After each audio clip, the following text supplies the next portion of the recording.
All right, are you ready? Let's do this thing. All right, there you go. This is the face of identity theft. Criminal hacker Albert Gonzalez and his organized web mob stole over 230 million records, including credit and social security numbers. This kid buried over $1 million in cash in his mom's backyard. Hey, if the whole speaking thing doesn't work out for me, I know my next business plan. It is said in 2001 that security professionals and software developers were about 1 year ahead of the bad guy in technology. By 2004, the bad guy was 2 weeks behind. In 2010, the bad guy's days, weeks, months, even years ahead of the good guy. We're losing this battle. We are functioning under a fundamentally flawed system. That means the social security number has become your primary identifier and it's available everywhere. Credit, as we know it, is wide open. There's no lock in the door. The bad guy gets your social, they get credit under your name. And fake IDs. What are fake IDs? Easily printed paper documents that can become who you are. I did some searches online and I found this website among many. This is noveltyids.com. Their tagline is your online supplier for novelty IDs. They say be who you want to be. Our system of identification is one that is based on the honor system. It is devised with the mindset that we are all sheep and there are no wolves. Further, there are 49 valid versions of the Social Security card in circulation. No rhyme or reason. There's 14,000 types of birth certificates. There is 200 plus forms of driver's licenses. No rhyme or reason to these identifying documents whatsoever. Further, 14 states are now producing forms of ID with no photograph on them like third world countries. Additionally, please tell me, what is a handwritten signature? This looks like an EKG graph. A handwritten signature is supposed to identify who we are. It has no proactive security value whatsoever. What husband or wife has not forged their spouse's signature? It is a complete false sense of security. And then public records. The Government Accountability Office estimates that as much as 28% of our records are public. That means death, birth, and marriage certificates, deeds and titles to homes, all with personal identifying information, are now available to the world. 28% of them are online.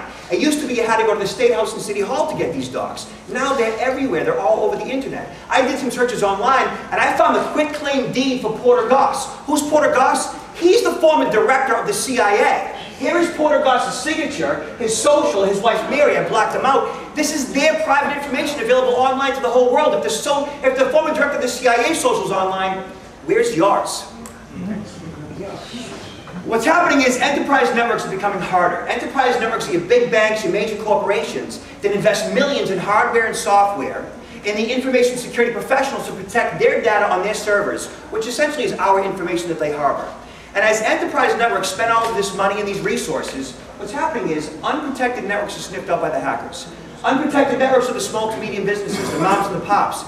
It's you and I. It's that unprotected wireless connection to the internet that you have at your home or your office that then becomes the path of least resistance for the bad guy to get into the bank's server. They're going after you now.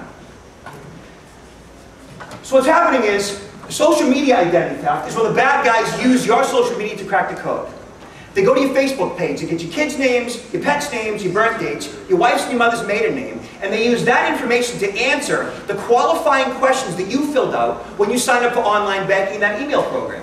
This information allows them to reset the password on your social media and on your online accounts. Peer-to-peer file sharing is software you download and install on your computer that allows you to get free pirated music, movies, and software from other people's PCs on the peer-to-peer file sharing network. Problem is that P2P can also open up your hard drive's My Document folder, which means you share your PDFs, your Word documents, and your Excel files with your information with the world. Phishing is emails that we receive that look like they're coming from Bank of America, PayPal, AOL, your bank, that look legitimate. The whole idea behind them is to get you to click on links like this one that says click on www.bankofamerica.com. And you would think if you click on that link it brings you to your bank, but in fact it brings you to a spoofed fake website designed to steal your credentials. The Nigerian 419 scams work so well because people are often naive, gullible, and sometimes greedy. Phishers made $9 billion last year. Developing countries like China and India are now providing scammers with fresh meat. Scams that you and I might have fell for 5 years ago, they're falling for today. And spyware is commercially available software, also in the form of a virus that when installed on your PC, allows the bad guy the option to record all your emails, chats, keystrokes, and websites visited. They can see every single thing that you do on the computer. If you go to the wrong website, click the wrong link. A 14-year-old from Romania can remotely control your computer all day long, might be doing it right now. And then key catchers are small hardware devices about the size of the tip of your thumb, installed into the back of the PC, into the USB or the PS2 port, and piggybacking the key catcher is the keyboard plug. And everything you plug into the keyboard all day ends up in the key catcher. We see this a lot in schools where the students plug them into the teachers' PCs to get testing information. And then ATM skimming. ATM skimming is hardware fixed to the face of the ATM of the card slot. This device is designed to skim the information off the back of your credit or debit card. The brochure holder has a small wireless camera in it. That camera takes video of the keypad as you're punching in your PIN code. What you always have to do is cover up the keypad with the other hand. And then ATMs on eBay. Did you know you can buy an ATM on eBay? Criminal hackers and identity thieves are snapping these things up left and right. This one is $612. Anybody can get into the cash dispensing business, deploy them in hotels and restaurants, and skim our information. And how do you like apples? Right?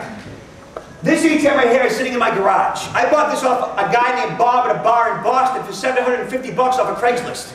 Bob, however, forgot to clear off the ATM's logs, which meant when I got this thing back to my office, it had over 1,000 credit and debit card numbers on it. ATM Security begins with a guy named Bob at a bar in Boston. How do you like them apples? And the way you protect yourself, get yourself a credit freeze and identity theft protection. Combined, the two lock down your identity, lock down your social security number, so the bad guy can't open up new accounts under your name using your social. I am Robert Siciliano at robertsiciliano.com. That's 20 slides, 20 seconds each, in 6 minutes and 40 seconds, and that's how it's done.